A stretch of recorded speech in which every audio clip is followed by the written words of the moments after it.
Cerita kemarin. Oke, Bib ya. Ayo, oke, kita bahas lagi Bu ya. Simpan pangan secara aman. Mengapa sih kita harus menjaga pangan di suhu yang aman?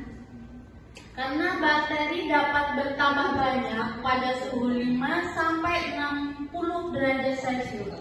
Itu di dalam zone. Bakteri dapat memperbanyak diri setiap 10 sampai 30 menit. Kenapa buku terpesona kayak gini? Diam aja. Oke, selanjutnya selama 2 jam. Selama 2 jam pertama pada suhu dalam zone itu mikroba tumbuh lambat untuk beradaptasi dengan lingkungan. Dan selanjutnya setelah 2 jam, mikroba dapat tumbuh dengan cepat di suhu dalam zone.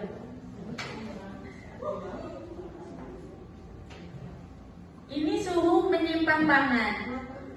Di suhu simpan pangan panas 63 derajat Celcius. Dan regionnya 5 sampai 6 derajat Celcius itu tidak aman menyimpan makanan lebih dari 2 jam pada suhu ini. Ada bisa yang menjelaskan Bu? Di suhu dalam zone yang kemarin udah dijelaskan oleh bapak-bapak itu dinas. Ada Bu ada nggak?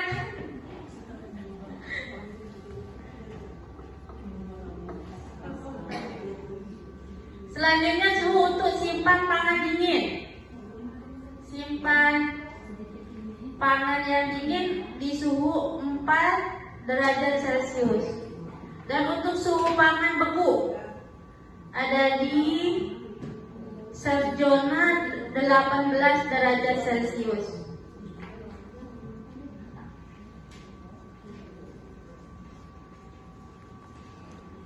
Agar diperhatikan dalam menyimpan pangan, ya ibu-ibu, jauhkan tempat menyimpan pangan di bahan kimia atau non pangan, seperti contoh sabun, deterjen, pasta gigi, atau sampo, bahan untuk ngepel segala itu ya, dan lain-lain.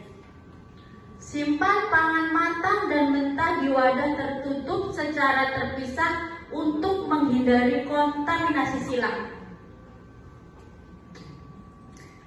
Terus gunakan prinsip FIFO, Fish in, Fish out, atau FAFO, Fish expire, Fish out, yaitu gunakan bahan yang disimpan terlebih dahulu atau yang masa kedaluarsanya paling cepat berakhir. Seperti contoh, bahan matang itu disimpan di paling atas, di rak paling atas. Terus bahan-bahan mentah disimpan di rak paling bawah. Sok itu Bu, kalau nyimpan makanan di kulkas? Ya.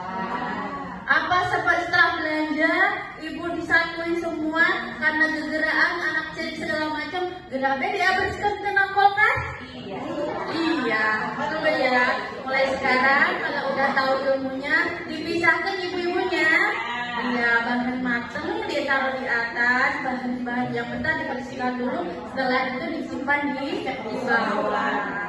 Menghitung habis berapa dulu.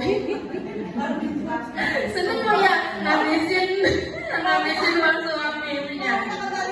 Oh, biasanya ibu-ibu tuh kan nggak pakai aturan ya, ke pasar asal apa yang dilihat itu gegeraan orang beli. Pokoknya tanggal munada kita ambil akhirnya. Oke, ibu bercanda ya. Iya, biar nggak terdengar. Agar diperhatikan dalam menyimpan pangan lanjutan, yaitu menyimpan dalam kulkas. Jangan biarkan pangan matang berada di suhu ruang lebih dari 2 jam. Jadi bahan-bahan matang yang udah itu jangan sampai lebih dari 2 jam di ruang suhu yang beriman.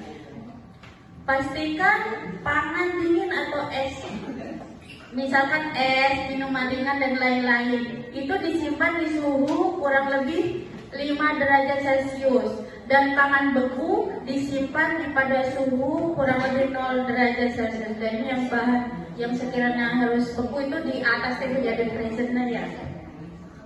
pastikan pangan seperti sop, bakso, sop soto gitu ya, disimpan dalam keadaan panas dan dihidangkan dalam hangat-hangat. Kalau dingin nggak enak Bu ya. Iya. Yang tadi yang bahan matang seperti contoh ini ayam, ikan, dan daging yang akan dibekukan, dipotong di ukuran kecil-kecil aja Bu ya, seperti kebutuhan kita. Jadinya jangan misalkan ayam satu dipotongan disatuin langsung dimasukin, tapi seperti